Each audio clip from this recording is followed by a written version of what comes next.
Hello everyone, আমি শাহরুখ। আপনারা কেমন আছেন? আশা করি আপনারা সবাই ভালো আছেন। আজকে আবার একটি নতুন গল্প নিয়ে চলে এলাম। গল্পটি যদি ভালো লেগে থাকে লাইক করবেন ও সাবস্ক্রাইব করতে ভুলবেন না। এরকম মজাদার গল্প পেতে আমাদের চ্যানেলটি এখনই সাবস্ক্রাইব করুন। আর বেশি কথা না বাড়ি ভিডিওটা শুরু করা যাক। গ্রামের একবারে ১০০ বছর এক পুরনো শ্মশান।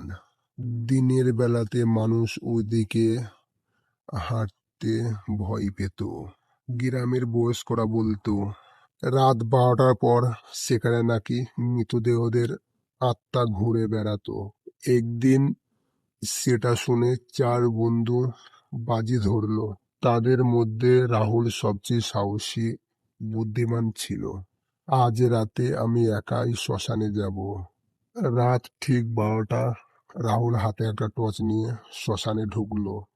শ্মশানে ঢুকে দেখে চারিদিকে কুয়াশা, শুকনো গাছ আর অদ্ভুত নীরবতা। হঠাৎ টর্চের আলোয় সে দেখলো একটি পুরনো চিতার পাশে সাদা কাপড় পরা কে যেন দাঁড়িয়ে আছে।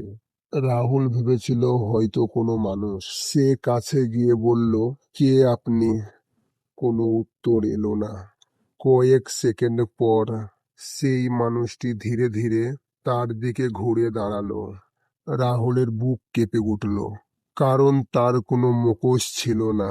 ঠিক তখনই চারিদিক দিয়ে ভেসে এলো চাপা হাসির শব্দ। বাতাস ঠান্ডা হয়ে গেল।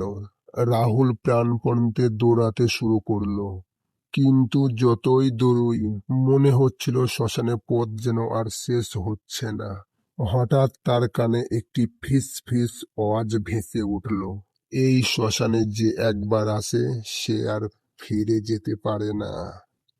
পরের দিন সকালে গ্রামের লোকেরা শ্মশানে শুধু রাহুলের টর্চ আর জুতো জোড়া খুঁজে পেয়েছিল। রাহুলকে আর কখনো দেখা যায়নি।